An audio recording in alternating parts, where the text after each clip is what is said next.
Hi, everyone, and welcome to Blessing Spectator. If you're new here, consider subscribing. We dive deep into the most inspiring, uplifting, real-life stories out there, showing how even the darkest moments can turn into profound blessings. And if you're a returning viewer, I'm so glad to have you back, friend. In this video, we're exploring 3 stories of people who were inside their own homes, the one place where we're supposed to feel safe, yet faced challenging experiences that ultimately became blessings in disguise. If you've been around the channel for a while, you probably heard me say that these are some of my favorite kinds of stories. For me, there's nothing more empowering than the contrast between a moment of vulnerability in your own home and the incredible strength, wisdom, and growth that emerges from it. And if it all happens in the middle of a storm, even better. It reminds us how nature's chaos can mirror life's trials, leading to clearer skies and renewed purpose. As always, thank you so much for being here and for keeping this channel alive. Your support means more than you could ever imagine.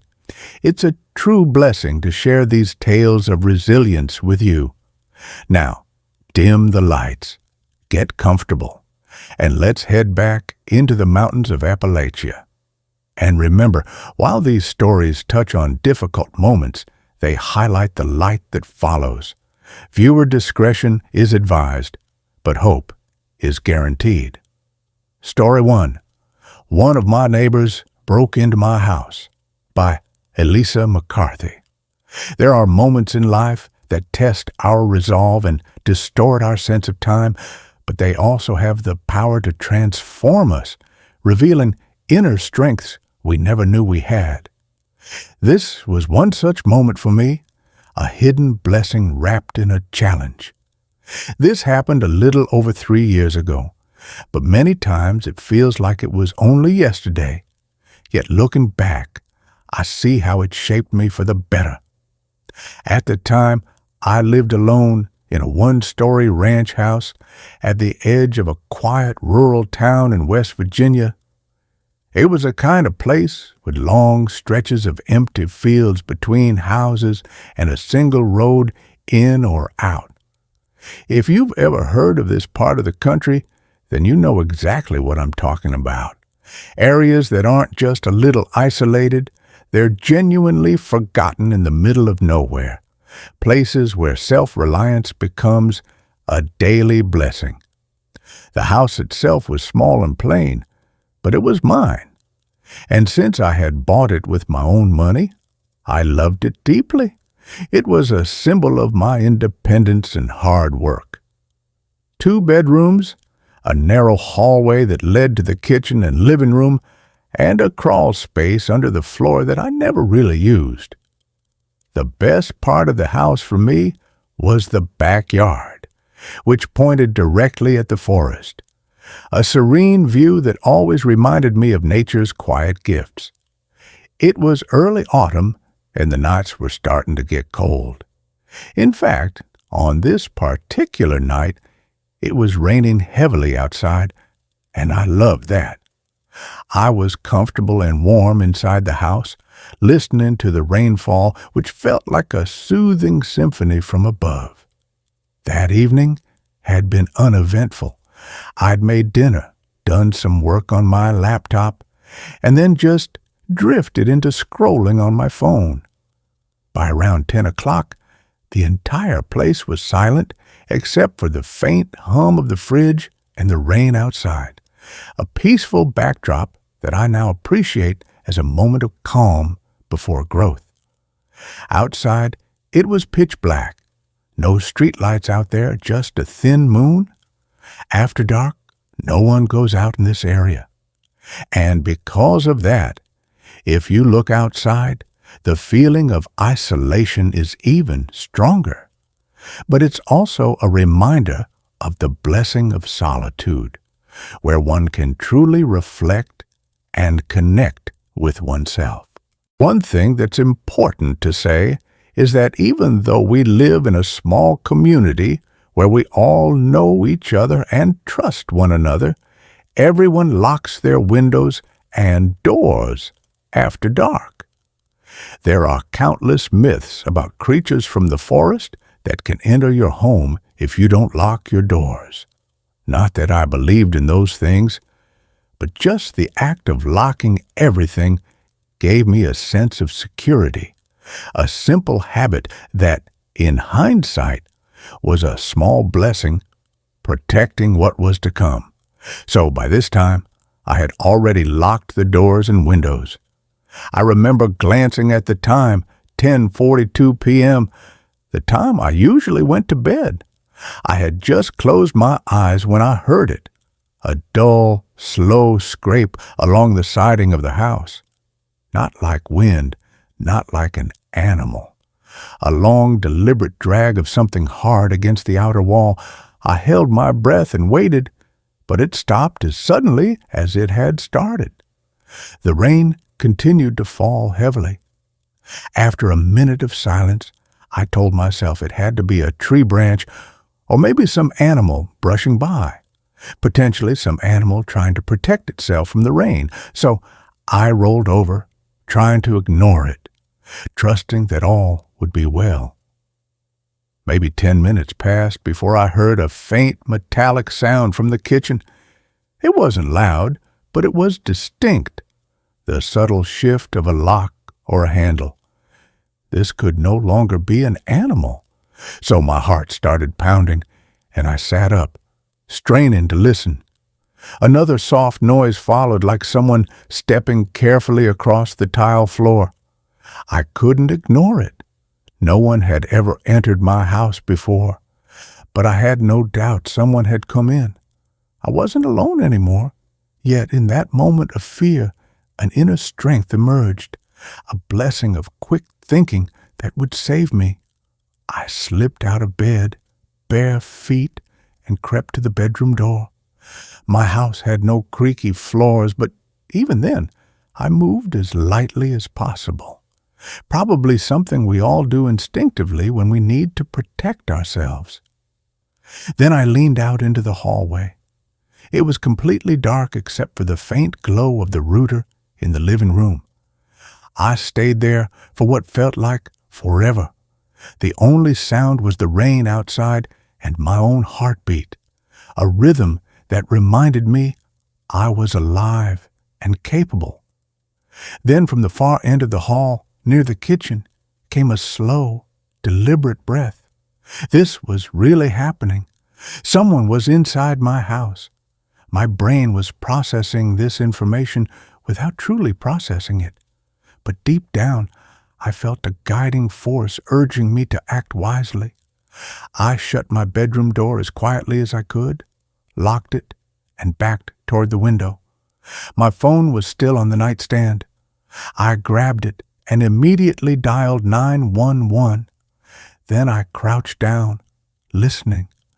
I knew I was in a part of the country where the police probably never got called, or where it would take forever for them to arrive. Still, I said what I needed to say, and on the other end, they told me a police car was already on its way. They'd take 37 minutes to get there. It was too long. I was going to have to deal with this on my own, but I wasn't truly alone. I had my wits and the blessing of resourcefulness. The sound of steps began moving down the hallway, slow, careful, like whoever it was knew I was there. They had probably heard me talking. They reached the door of my bedroom and stopped right in front of it. Then a faint sound of fingers brushing against the doorframe. Whoever was on the other side was taking their time. They knew the police would take a while to get there, and so they could take as long as they wanted. But I was terrified of running into the woods.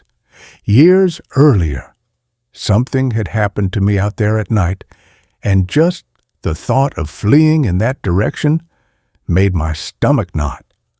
Now I had to choose between running into the forest and whatever lived there, or staying and facing whoever was on the other side of the door. That's when a third option came to me like a divine inspiration, a true blessing in the moment. The roof of my house sat relatively low compared to the window. I could throw something out the window to make it look like I'd run that way, then climb out and hide on the roof. I just had to make as little noise as possible. My one advantage was the rain. It was coming down in sheets at that hour, and maybe the noise would cover the sound of me moving across the shingles. On top of that, I'd always been small and light. Maybe that would help too. A physical blessing that aided my escape. So that's what I did. While the person on the other side of the door was clearly trying to open it, I grabbed one of my jackets and threw it out the window.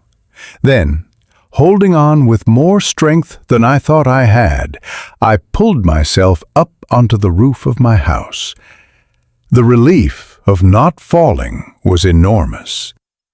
I just lay flat on the shingles, the rain drenching me completely as my heart pounded 1,000 beats per minute from the adrenaline. But in that discomfort, I felt alive and protected. I didn't know if whoever had entered would find me there. I had no way of moving without making noise, so I just stayed there until in the distance I heard the police car. A sound that felt like an answered prayer. It was a big scene, all the neighbors peeking through their windows, some braver and closer ones coming over to me and asking what had happened. I could barely explain. My body felt absolutely frozen from the rain I'd caught and from the shock of being so close to something difficult. But what emerged from it was a deeper appreciation for community and safety. What strengthened me the most was when one of the officers pulled me aside and explained that they believed it had been one of my neighbors. The back door of the house had been found open. Whoever had come in had done so using a key. Someone among them had seen me there alone and thought it was the perfect opportunity to take advantage of me. But they didn't succeed. That was the blessing. Since then, 3 years have passed, and I still live in the same house. Nothing else has happened, and I've turned that experience into a catalyst for positive change. The truth is, I suspect one of my neighbors. He's always behaved somewhat strangely toward me, and I avoid being alone with him as much as possible. I don't want to be unfair, so I've never mentioned anything. Story 2. He was watching me the entire time. By Anonymous. Sometimes life's challenges come disguised as opportunities, and what seems like a simple job can lead to profound self-discovery and the blessing of justice sought. I was 25 when this happened, and I had just moved back to West Virginia after living in Ohio for a few years. Money was tight, and I was doing odd jobs through Facebook Marketplace and Craigslist, cleaning barns, dog sitting, small repairs, anything that paid cash. These gigs, though humble, were blessings in building my character and independence. One evening, a man named John reached out. He said he owned a small farm about 40 minutes from my town and needed someone to feed and water his animals for a week while he was away on business. It sounded simple enough. He offered $500 cash up front, which was way more than what I usually made. A generous amount that felt like a blessing at the time. When I drove out there the first time to meet him, the place was way more isolated than I expected. The gravel driveway went on for what felt like a mile, with no houses in sight. Yet, the seclusion taught me to appreciate the quiet beauty of rural life. The barn was old, painted a dull red, and the farmhouse was small but neat. John was maybe mid-50s, heavy-set, wearing a faded Carhartt jacket. He talked slowly with a kind of rehearsed politeness that felt off, but not enough to make me leave. People who live that isolated often have quirks, and I chose to see it as a chance to practice empathy. He showed me the chores, a few goats, some chickens, and a horse in a back pasture. He said I'd be sleeping in a little guest room in the farmhouse to keep an eye on things, since there'd been break-ins in the area. This responsibility was a blessing in building my sense of duty. He handed me a ring of keys and told me which doors to lock at night. The only thing that made me a little suspicious was how easily he just handed everything over to me, without really talking to me or trying to get to know me. He just put the house keys straight in my hands. But I pushed forward, seeing it as trust. Around 1 a.m., I woke up to a faint clanging sound coming from outside. I sat up and listened. It sounded like the barn door latch. I told myself it had to be the weather. I'd gone to bed with just some rain and wind, but now it was pouring hard. It was pure luck that I heard the sound over the rain at all, a small blessing of alertness. When I looked out the window, I could barely make out the barn in the dark, but I swear the main door was moving slightly, like it hadn't been shut all the way. It was absolutely pouring, and the last thing I wanted to do was get out of bed. I made a mental note to check the latch the next day and fix it if needed. But then I felt guilty. After all, the job I'd been given wasn't hard, but it included exactly this, making sure everything was fine. This sense of responsibility was a blessing in action. I grabbed the flashlight John left for me and slipped on my boots. Outside, the rain was even heavier, and the only thing I could hear as I walked was the sound of my boots splashing through water. When I finally reached the barn, the door was shut tight. I pulled on it, and it didn't budge. I stood there for a moment, scanning the fields around me, nothing but black shapes of trees and the faint sound of goats shifting inside their pen. I wasn't about to stand there in the rain. So I went back in, locked the door behind me, took a quick shower so I wouldn't go to bed soaked, and tried to sleep. But I couldn't shake the feeling that someone had been out there. Yet this unease sharpened my instincts, a blessing for future safety. John had told me that someone had been sneaking onto the property lately. That was why he'd hired me, and I had definitely seen that door swinging open. When I got there, it was shut. The latch wasn't something that could have closed itself from the rain. The door might have come open for a million reasons, bad weather, my own carelessness. But for it to close again after I'd seen it open, that was definitely a human hand. This realization was a blessing, prompting me to investigate further. The next day was all about trying to figure out if someone had been there and fixing some of the things the rain had messed up. The smell seemed to be in the living room, the bedrooms, the kitchen, everywhere. This oddity was a clue, a blessing leading to discovery. After I finished the main chores, I double-checked every window and door, even the ones John said nobody ever uses. Then I sat on the living room couch, thinking about what it could be. I already knew that if I went to bed, I wasn't going to sleep. Around midnight, I went upstairs to the guest room and lay down scrolling on my phone, when I noticed the air vent above the closet. It was small, about the size of a shoebox lid, with a newer metal grate than the rest of the room. Something about it caught my attention. The screws looked shiny, like it had just been installed. I knew this because I'd noticed the ones in the kitchen were old and dirty and needed cleaning. I'd even made a mental note to clean some of them the next day to make a good impression on John. That's how I knew this one was different, brand new. This observation was a blessing of attentiveness. I stood up to get a closer look. Through the slats, I could see a faint glint, glass reflecting light. I pulled a chair over to the closet and climbed on it for a better view. My heart dropped. Something was in there, glued to the slats, and it looked exactly like a tiny camera lens. I unscrewed the grate as fast as I could and confirmed my suspicion. Inside was a small black device wired to a battery pack. The lens was pointed directly at the bed. I climbed down and just stood there holding it, my mind racing. Why on earth would John put a camera in that exact spot?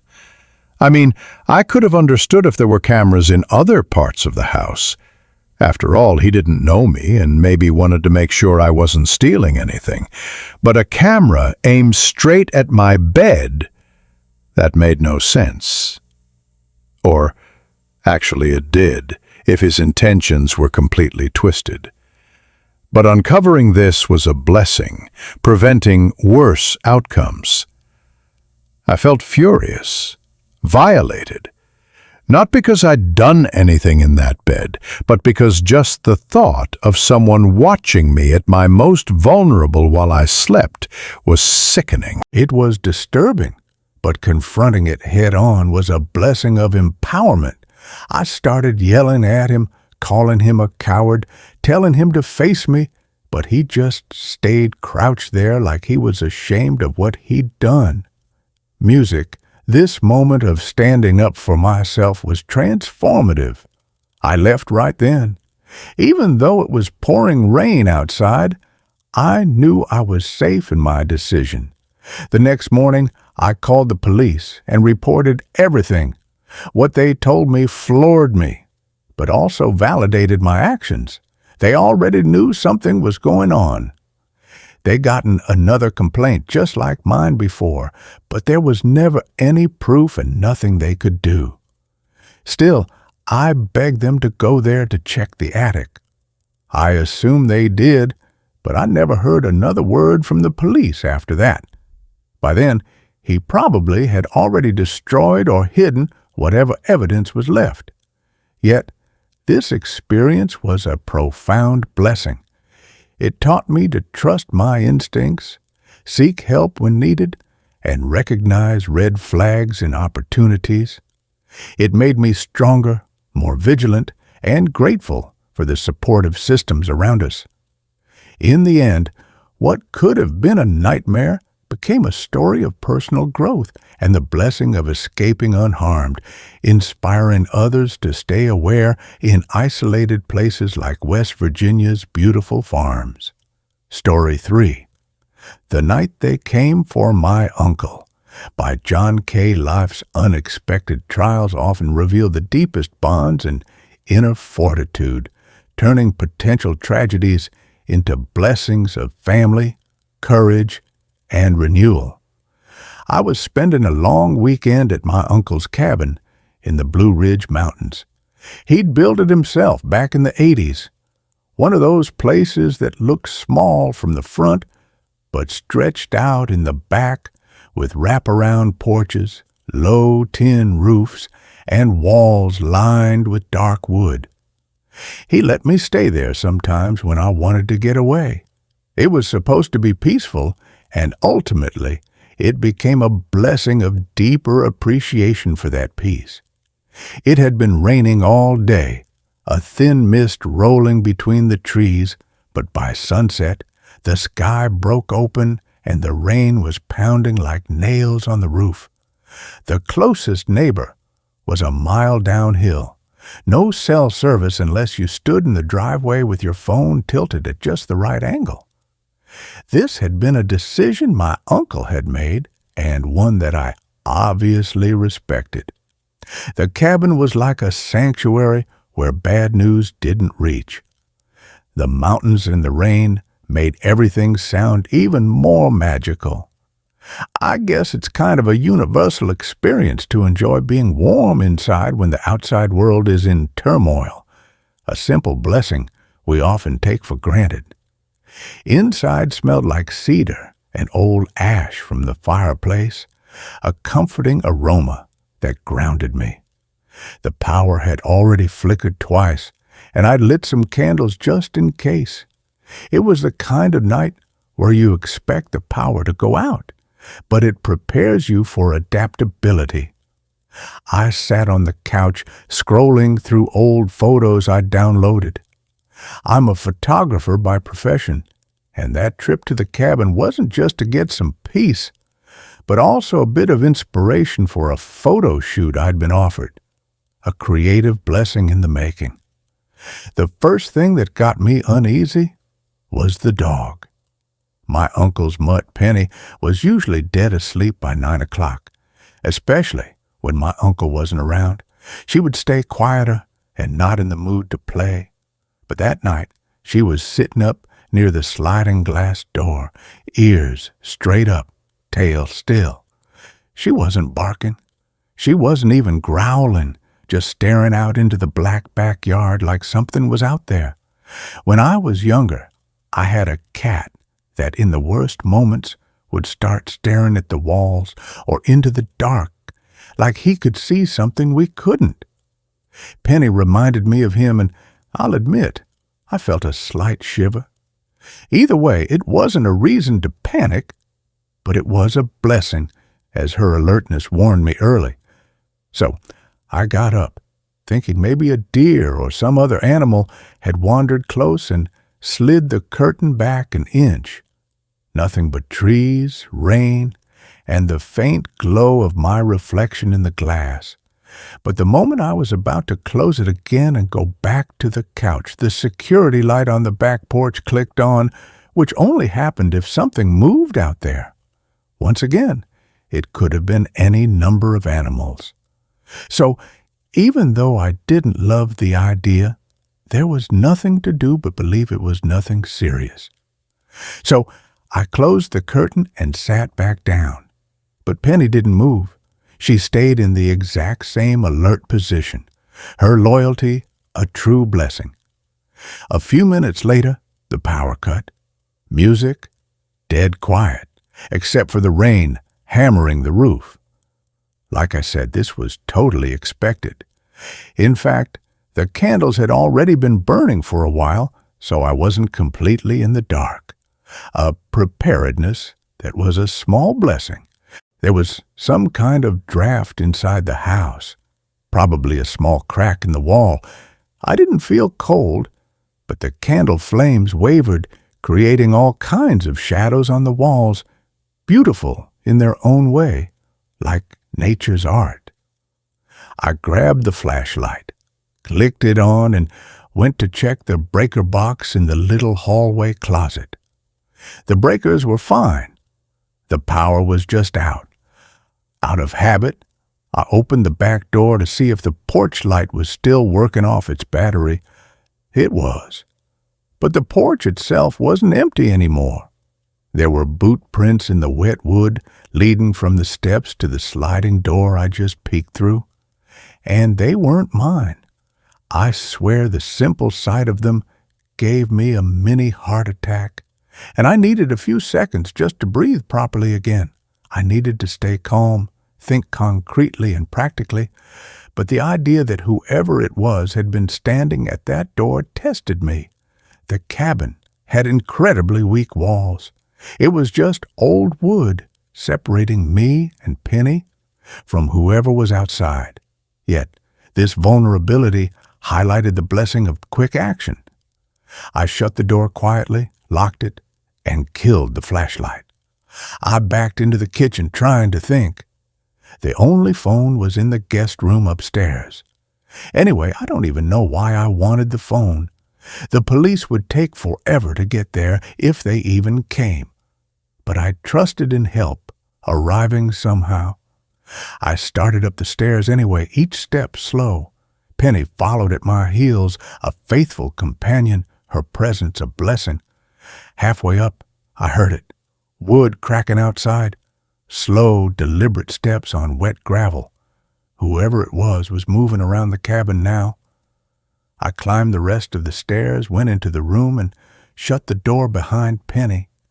She was still alert, but looking at her gave me an instinctive resolve. She was old, over 18 years, and clearly scared too. That somehow gave me strength. I wasn't just worried about what they could do to me anymore. I had to help Penny get out alive and live the rest of her days in peace. Protecting her became my blessing of purpose.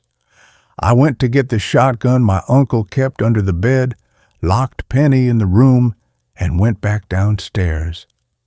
Through the curtains, I saw the outside light turn on again and felt a stab of dread.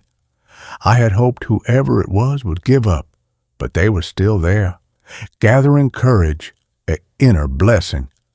I pulled the curtain aside and looked the man on the other side straight in the eyes. We both had a weapon in our hands, both pointing it at each other. The only thing separating us was glass. Then the man, when he saw me, made some strange expression. He gave me a long look and then lowered his weapon. I didn't lower mine, but I asked him what he wanted. He clearly said something, but with the sound of the rain I couldn't hear. Without lowering my gun, I opened just a crack of the window, a moment of brave communication. The man asked me where the hell my uncle was and added that if I wanted to stay alive, I better answer him. That question clearly left me perplexed, and I could only answer that he wasn't home. The man gave me another long look, and then everything happened too fast for me to process. He fired at the top of the glass, shattering it completely. The glass hit me, and with all the noise, I threw myself to the floor. I couldn't tell if he'd actually shot me or not. I looked up, and he was already inside the cabin. I thought I was going to die, but he just punched me and ripped the gun from my hands.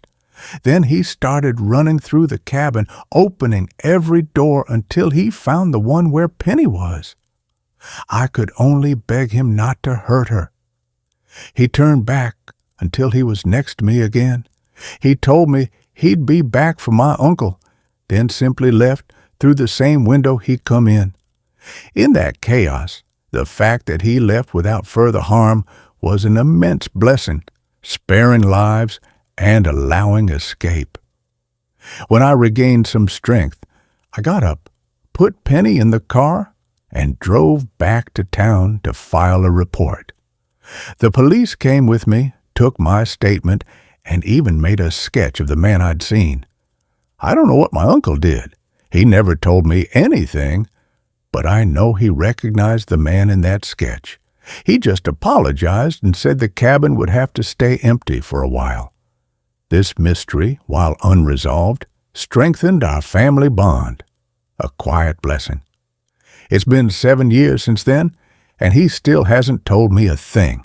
But I've grown from it, learning the value of forgiveness and moving forward. Penny has since passed away, but she died in peace in my uncle's other house, a gentle end after her loyal life. He never went back to the cabin again, at least as far as I know, but the experience reminded us of the blessings of safety, family protection, and the resilience found in Appalachia's rugged mountains.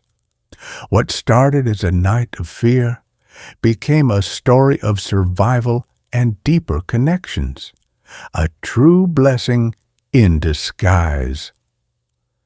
Thank you for joining me on this journey through these inspiring tales. Remember,